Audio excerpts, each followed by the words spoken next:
distinguished members of Igbo elders, none. I welcome you, the media, both print and television. I welcome everybody here. This is not a very happy occasion for us, because most of us have vested interest in one Nigeria. But over the years, the government, especially the present government, seems to be working hard to push us out of Nigeria. And now we hear of a conspiracy to negate constitutional provisions of the parties, especially the PDP has zoning and rotation in the Constitution. We have been zoning and rotating. Now that it is the turn of the Igbo, all kinds of things are being said.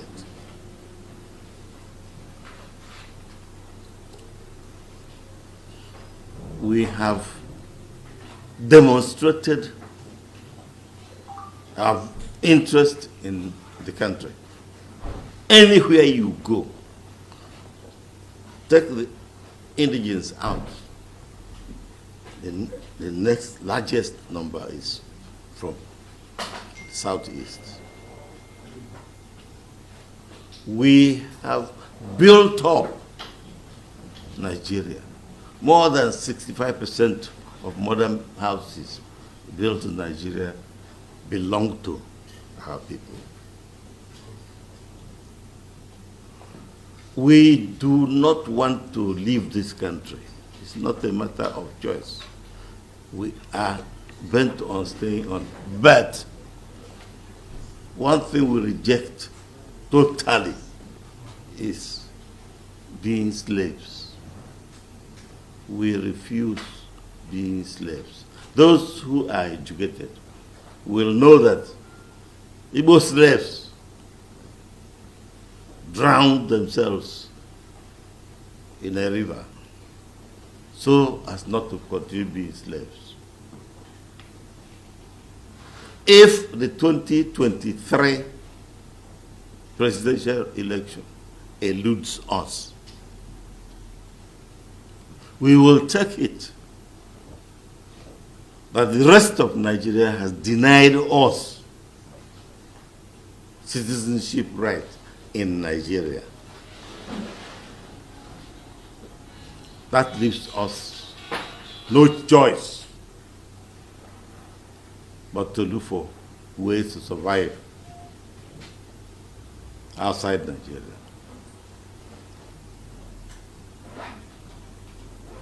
There are people, individuals, whom we helped in many ways. And those are leading the fight against us. If we are to name some of the things done against us, we will not live here. But as one leg of the tripod, can any human being imagine the exclusion of our people from National Security Council? National Security Council.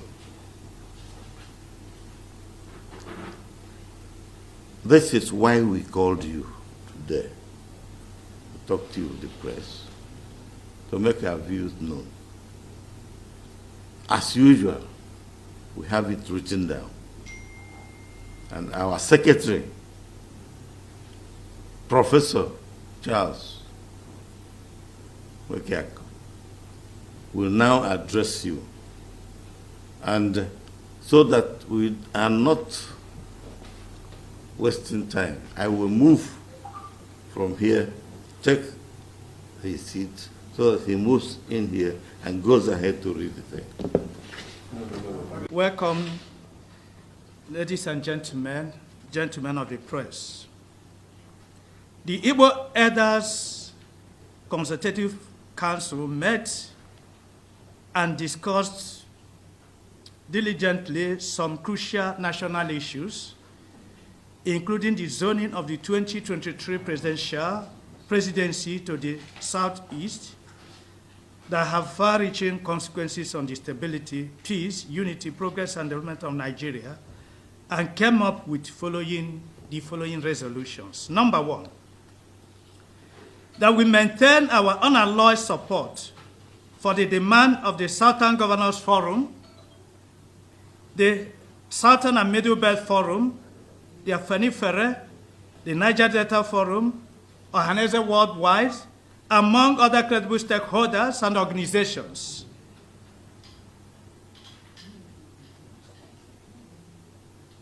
That all political parties in the country should zone the 2022 presidency to the southeast for the sake of justice, equity, and fairness. We commend Chief Edwin E. Clark, K. Clark, leader of Southern Middle Belt Forum, as well as PANDEF, Chief Ayade Banjo, leader of Afenifere, Dr. Butrus Pogo, leader of the Middle Belt, among other prominent and patriotic Nigerians who have spoken the truth that power should be shifted to the southeast. They demanded that all political parties should zone the 2023 presidency to the southeast, not just for the sake of justice, equity, and fairness, but also to permanently heal the wound of the civil war that has grossly marginalized the Igbos in the country scheme of affairs. It is important to note that apart from Section 14, subsection 3 of the 1999 Constitution, which provides for the principles of federal character and quota system in whatever the government and its agencies do in order to give every part of the country a sense of belonging, the constitutions of major political parties in the country, including the People's Democratic Party, PDP, and All Progressive Congress, APC, provide for a zoning system. So it's not just the issue of constitution. The constitution provided it, and the constitutions of the political parties provided it. It was in keeping with this zoning principle that Senator Abdullahi Adamu and Senator Yoche Ayu emerged as the national chairman of the APC and PDP, respectively. We are all living witnesses that it was zoned to the North Central and the other positions at the same time.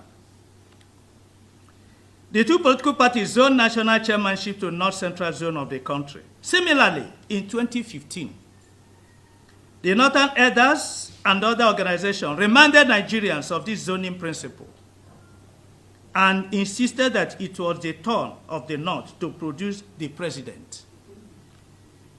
We supported them and voted massively for APC, which fielded General Muhammad Buhari as his candidate. The Igbos voted massively for APC. Even in 2019 presidential elections, our people voted massively for both APC and PDP. We know that Buhari was a candidate of APC, and Atiku Abubakar was a candidate of PDP. Two of them are Northerners. We voted for them because we believed that it was the turn of the North. Nigeria cannot afford to be changing the goal post at the middle of the game because of its unimaginable social, economic, and political consequences. If Nigeria has been adhering strictly to zoning arrangement as contained in Section 14, subsection 3. When it is time for JAMB, Nigerians will adhere to it. In the cutoff, they give different cutoff for candidates from all parts of the country. In GCE, the same thing.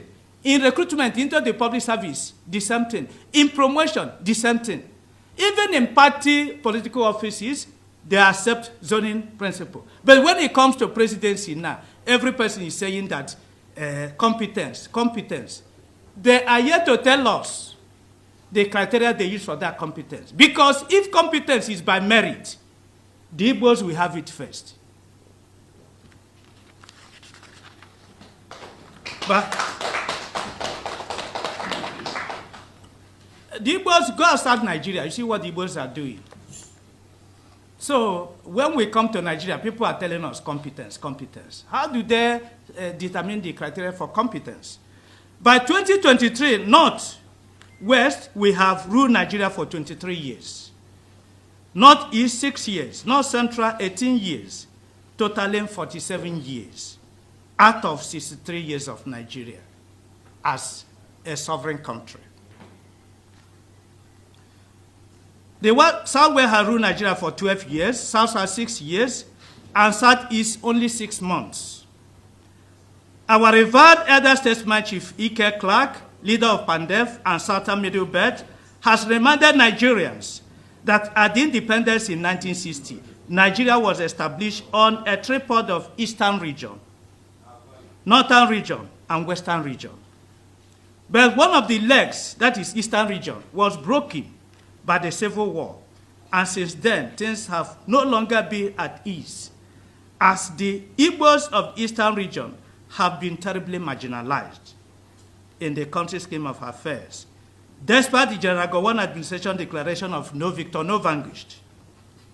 In the light of the above brief explanations, the Igbo elders want Nigerians and the whole world to note that the existence of Nigeria as a corporate entity may be seriously threatened by any attempt to deny Southeast the opportunity to produce the next president in 2023. We are totally against, in whatever guise and eloquence, the idea of another Northerner succeeding General Buhari, because it is a direct invitation for the aggravation of crisis, conflicts, separatist demands by various sections of the country, among other unimaginable threats.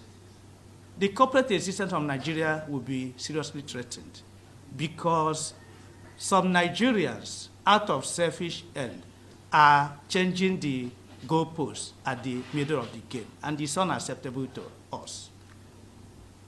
It has come to our notice that some of our sons and daughters, Igbo sons and daughters, are colluding shamelessly with some unreasonable and dishonest Nigerians to sabotage our collective efforts to produce the next president of Nigeria or Southeast Extraction. For the avoidance of doubt, the Igbo Elder Consultative Forum will not only pursue to a logical conclusion the sanctions of these shameless renegades and bootlickers who are said to be running mates to any presidential candidate not from South, as well as those who are working hard to sabotage our efforts. They are masquerading as coordinators and promoters of presidential aspirants outside the Southeast zone. We shall also curse them and their families publicly. They need to ask questions. What happened to those who tried to do it in the First Republic?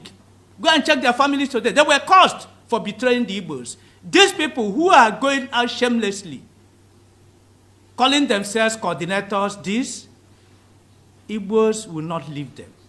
Will pursue the sanction, and the elders will curse them publicly. Let them be warned. We want to appeal to other Nigerians to join Chief Ike Clark, Chief Aya Adebanjo, Dr. Pogus, among other patrons, to ensure that all political parties zone president to the Southeast, not just for the sake of justice, equity, and fairness, but also for the stability, progress, unity, and survival of Nigeria as a corporate entity. We encourage the presidential aspirant from the Southeast to remain resolute, persistent, focused, painstaking, and close ranks until victory is assured. Igbo elders are with you and are prepared to work with you in liaison with Ohanese worldwide and other patriotic Nigerians to ensure that the right thing is done, and that the right thing is the emergence of a Nigerian president of Southeast extraction in 2023. We won't take anything less than this. We don't want any running mate. We are demanding this, and we've explained to you.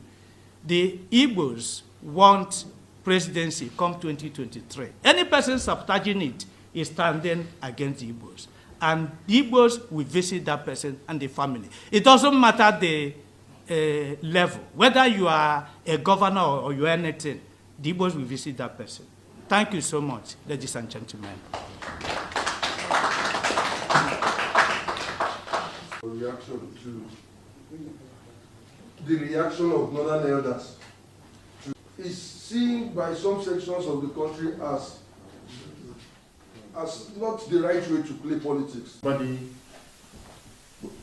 are holding somebody's material, and he's taking hand to take it, and he says it's undiplomatic. In what way? What kind of diplomacy is that? Can you define diplomacy that says that what belongs to you should be somebody else's possession? It doesn't make sense at all. That's what I understand. We are Legitimate demand. You are totally marginalized. It's a gross denial of right belonging to us. I mean, we fought a war, we lost the war, and you said, no victor, no vanquished. But now, I don't know what is your definition of victor, and what is your definition of vanquished.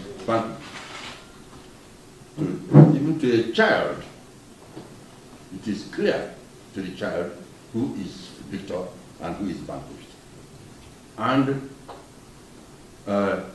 you say there should be 3 hours: reconstruction, rehabilitation, and reconciliation. Have not been totally reconciled. There's no reconciliation. You have had it already. The entire political, security architecture of the country, no single man or woman from a race that constitute one of the largest of the major ethnic groups. Right from the word go, Nigeria is standing on a, as already said, on a tripod. Tripod means 3 legs. But it's clear to everybody that as of now, 1 leg is broken. And Nigeria, therefore, is limping. And until that leg is repaired, we continue limping. Thank you very much.